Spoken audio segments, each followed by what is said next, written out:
we need to have a serious talk. Okay, guys?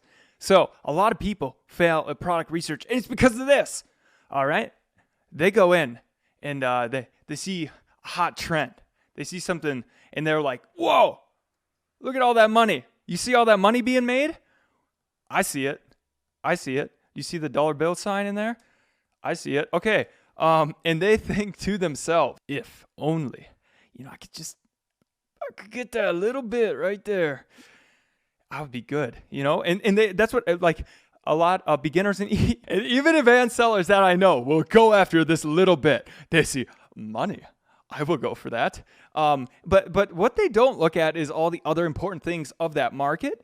And that's where I go. Okay. So instead I go in areas, and other successful people do this too. They go into areas like here, and there's somebody here, and there's somebody here, and there's somebody there. But essentially in these markets, there's a void in here, okay? And it may not always seem apparent, but when you go and you do the research and look at the data, you're able to see that there are these voids. Whereas these markets, I didn't even fill it in enough. These markets are extremely full, and these ones have voids in them.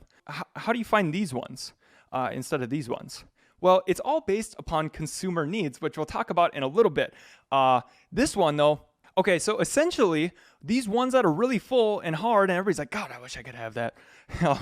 There are few needs. And the ones that are the best opportunities have not few needs. Nope, they have not few needs. Not only do they have not few needs, they have many needs.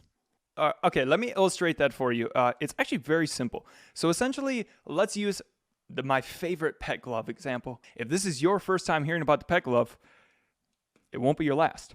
Okay, so we have this right here. Maybe there's two needs. Does it get the fur off of your animal? Or actually, does it de-shed it? And I don't know. I can't even think of the other customer need here. Maybe price or something. But if we looked at, so if you go and look at pet gloves, essentially people are just trying to get that fur off their animal. And they don't really care. They're not bringing it to the mall. They're not going to prom with it. They might be giving it to their mom for Christmas. But essentially, there's just, basically at the end of the day, you're just trying to get the fur off your animal. And so when we have this, when we have this, just let me draw out the total choices that they have. You got the cheap one that de-sheds. You got the expensive one that de-sheds. All right, and then you have the two options that don't work. The cheap and expensive ones that don't work. So when you go into these, it may seem like awesome when you look at the price on Alibaba and you go and you see the volume and you're like, wow, I could do that. But essentially, obviously, people aren't going to buy a pet glove that resheds. So those are cut out. Obviously, you don't want the reshedding ones. So you're going to get the de-shedding ones, okay? And then now maybe you could add one more factor of reviews, because reviews are important. But the markets that they're the most important in are the ones where there's only a couple needs, because you have here, all right? So essentially, there's only two needs here. And if the price is the same and one is a 1 review and one is 1,000 reviews, you're probably going to buy the one with 1,000. And same with the expensive one. So essentially, there's barely any choices. Everybody's doing the same thing, buying the same products from Alibaba. So it's just mathematically very hard. Okay, so essentially, the only way you could really make it to the top would be with PPC, spending a lot of money and really knowing what you're doing. And still then, it might not be successful because the needs are already filled there. Oh yeah, and then also, everybody says it's cheap. I want to go into it. So there's a lot of people there too. Instead, we want to go where reviews don't matter. And I'll show you why they don't matter. Because here, it's quite obvious that reviews matter. When all else is equal, you choose the one that is 1,000 reviews over 1. But we can go where it doesn't matter. You can sell 0 reviews. So let's say there's 8 different needs, okay? And before, they were like binary. So they either yes or no. It either got the fur off your animal or it didn't. It was either cheap or expensive. And it either had more reviews or less. But what if we go into one where there's 8? And all of a sudden you start drawing and, this customer wants, this customer will want this. and this, and this. So essentially they're there. And then somebody else wants that, and that, and that. So, there's another one here. But when you start to do this out, all right, so what happens when you go where the customer wants that need, and nobody's solving those needs? Well, essentially, these markets do exist out there. And what about one more thing? What if instead of a yes or no, does it get the fur off my animal or not? What if there was like 85 choices on one? And then there were also other needs too. Well, think about clothing. How many times in differentiation have they done in a shirt? And there's all sorts of products out there.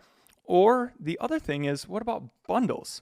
Where essentially you have different needs and different products, and you're able to put them together, and you're able to go where, hey, you're the only one with meeting that set of needs. That's where I like to go, because when you're going over here and you're the only one there, well, all the customers are determining off what they need, and you're the only one actually serving their need. So we're going to go into customer needs more in depth, and you guys will understand this more. But the key takeaway here is it's hard to go there, and you could be the one if you go here.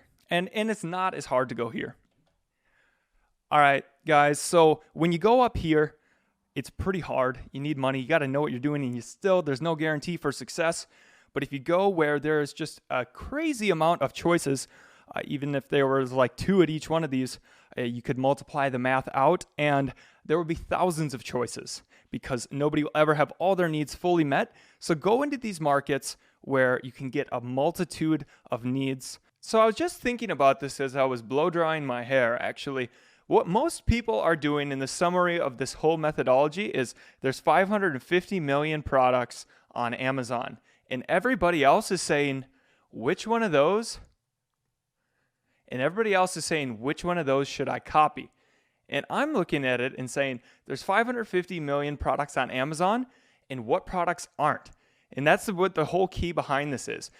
Don't simply copy, come in and find, well, there's 550 million. Well, how do I make it better? Where's the holes? And by looking at these holes are where you're going to really find success. So that's essentially the summary of my methodology. Not like, what should I copy? What should I create? We'll go in and explain what customer needs are, what to look out for, because there's utility ones and there's consumer discretion. And you'll know what that means in a little bit here.